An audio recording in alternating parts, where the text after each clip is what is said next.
Second 12 observation. First observation में मैंने बताया था कि prolonged aggravation and final decline of the patient. वहाँ पे डिज़ीज़ क्या थी, इनक्यूरेबल थी। डिज़ीज़ बहुत ही एडवांस स्टेज में पहुँच चुकी थी, जहाँ पे क्योर पॉसिबल नहीं, जहाँ वाइटल रिएक्शन जो है इम्पॉसिबल होती है, ऐसी कंडीशन में पहुँच चुकी थी। अब सेकेंड ऑब्जर्वेशन में होता है कि long aggravation with final end slow improvement.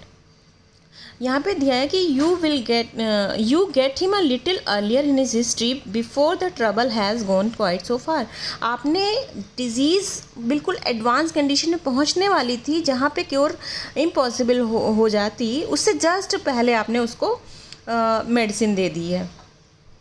Then if you administer in the same very high potency in the same way, you will make a second observation through the aggravation is long and severe, yet you have a final reaction and amelioration। aggravation क्या होगा, long होगा और severe होगा, लेकिन क्या होगा, final reaction and amelioration, finally amelioration होगा।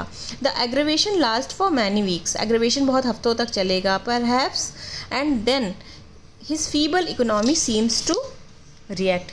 जो वाइटल फोर्स होगा वो रिएक्ट करेगा लॉन्ग एग्रेवेशन के बाद। There is slow but sure improvement, slow होगी इम्प्रूवमेंट बट श्योर इम्प्रूवमेंट होगा।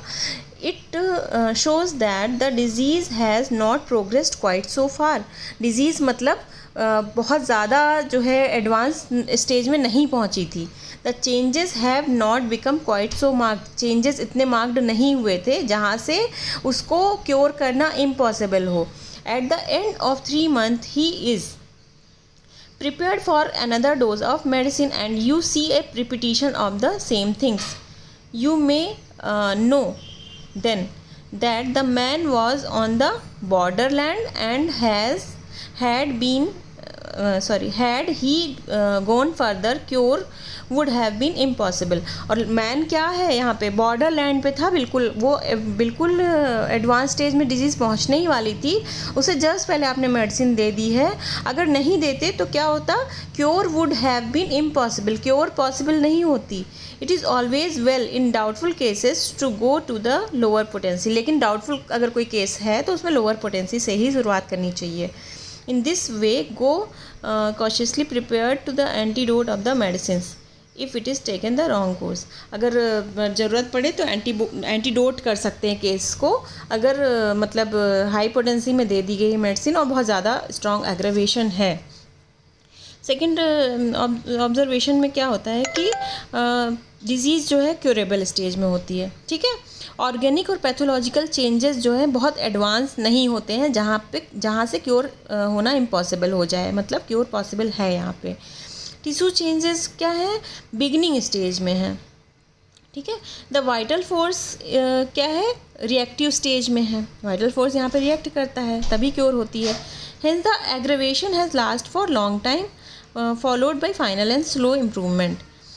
We have given the curative remedy in the right time। यहाँ पे हमने curative remedy बिल्कुल right time पे दी है। If remedy was given a little time later, the case would have advanced further and cure would have been impossible। अगर थोड़ा सा हम लेट करते मेडिसिन देने में तो क्या होता, क्योर जो होता है इम्पॉसिबल हो जाता, यहाँ पे क्योर इम्पॉसिबल हो जाता।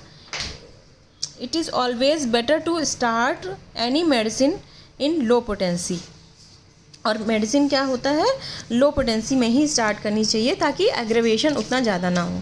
फिर थर्ड ऑब्जर्वेशन में क्या होता है, aggravation is quick, short and strong with rapid improvement of the